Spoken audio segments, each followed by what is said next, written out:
As far as the literacy volunteers of Tucson, we saw a little bit about what you did in our opening piece. Now, how has it grown? Oh, it's grown. It's grown phenomenally.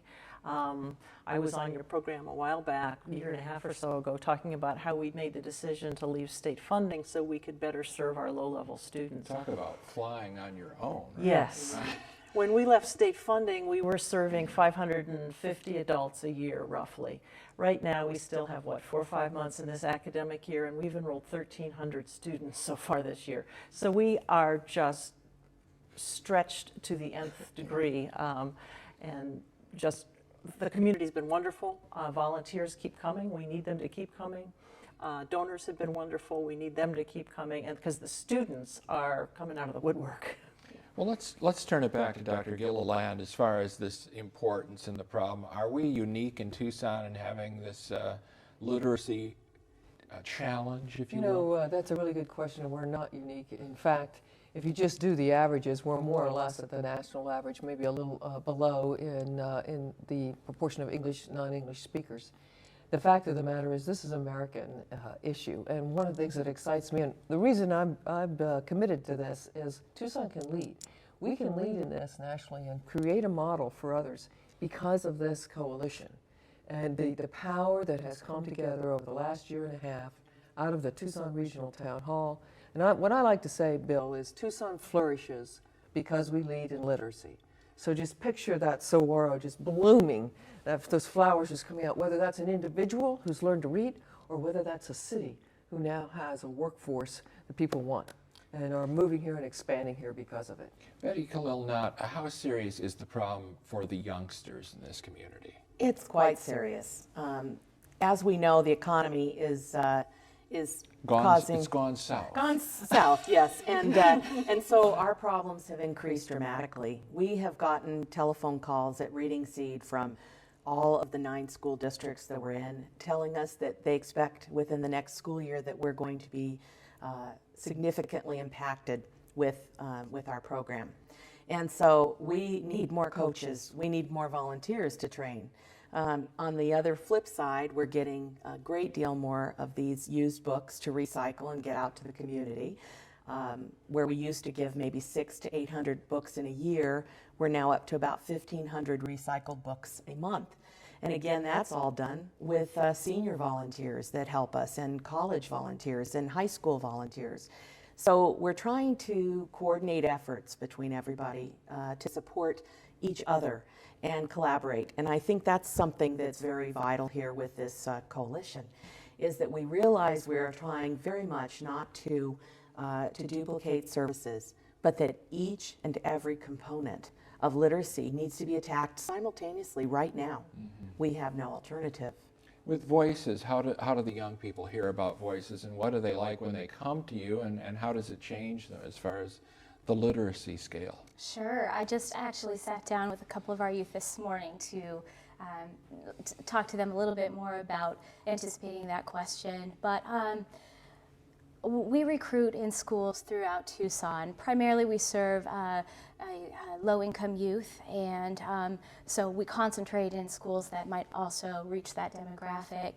But I think one of the things that makes Voices unique in the way that we teach literacy is that we don't separate it from the idea of the audience. Who are you speaking to? You know, a lot of, I think, youth work that you do in school, which is important and essential, is still separated from the idea of reaching a community. And so there's power in that. If you sit down to write a memo or an email or a report, you have in mind who you want to speak to. Mm-hmm. That's powerful for young people to say, this is my experience, this is who I am, and share that. It's really, I think, empowering for them, especially because so many young people have such a passion for social justice. How long are they in the program? It really varies. We have programs of different lengths. We have kids who come back year after year, so we can have a long-term impact. We have drop-in programs, so youth can come and experience a little bit of what our culture is like and the skills that we teach. And they can learn about their heritage, and they get turned on, don't they, about their past? Absolutely. family. We don't separate the process of learning from who you are and who your culture is. We try to embrace that, and I think Betty's organization does that as well. But that's essential to having a motivation to learn literacy skills. And what would you say, Betty, the motivation is when the people that come to you, are the very varying reasons for people coming to you? There are, the overriding reason, Bill, is they want a better life, and they want a better life for their children. So whether it's because they're trying to get a job or get a better job, or whether it's because they want to be able to read to their children and help their children in school, those are some of the reasons. But the overarching reason is that they want a better life, and they understand that literacy and education is a key to that. And that's what the coalition hopefully is going to be able to raise the awareness of in our whole community, both for learners and for people who can contribute either as volunteers or donors or board members or whatever way they may plug in. We're going to pause. Oh, go ahead. I just might add to that with an example from my own experience. I've been tutoring a woman that came through the Literacy Volunteers of Tucson, and she has been on the social service rolls. She's been unemployed, and she now just passed, last week, she passed the test to enter a vocational training program, and in 2 months, she's going to be a taxpayer. That's what difference it makes for our economy, and the difference it's going to make for this woman in her life. It's wonderful. We're going to pause right here and talk a little bit about a KUAT program, the Reading Rainbow program. Every year for the past 10 years, KUAT Channel 6 has hosted the Reading Rainbow Young Writers and Illustrators Contest. Here's a look at last year's winners at an event that was held at the University of Arizona Poetry Center. Hi, I'm LeVar, and it's that time of year again. I'm talking about the Reading Rainbow Young Writers and Illustrators Contest. It's possible that you might not be aware of the Reading Rainbow Young Writers and Illustrators Contest, and that's okay. That just means that you're not in the right demographic. But if you're a kid in kindergarten through 3rd grade, or you happen to have one living in your home, you know that this is a big deal. Because I'm looking forward to reading your story.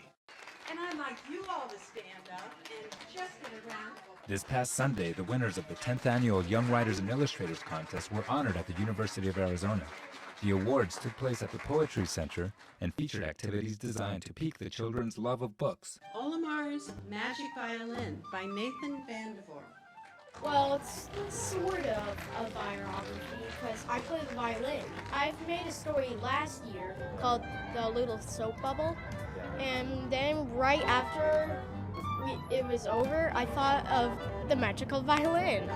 So I've been thinking about it for a year now, and I finally made it and entered into the contest. The contest has become a yearly tradition for many of the participants and has allowed parents and children to not only benefit from the children's programming on KUAT, but to also build a foundation for a lifelong appreciation of books. It was his idea to write the book. So I set aside time and said, okay, if you're going to work on your book, now's the time to do it. And so he would do it. And then the only thing I helped with was I showed him the contest rules, how many words there had to be. So we had to edit out a few words and helped a little bit with spelling and typing it in the computer. But then he would do page breaks and decide, well, I have a picture in my head of what this would be. And so, okay, you draw the picture and helped him enter it. That's basically just providing the time and the materials for him. I'm Maddie. I wrote The Perfect Home. It's about a girl who loves fairies, and so she builds fairy houses for them to see if she can actually meet them.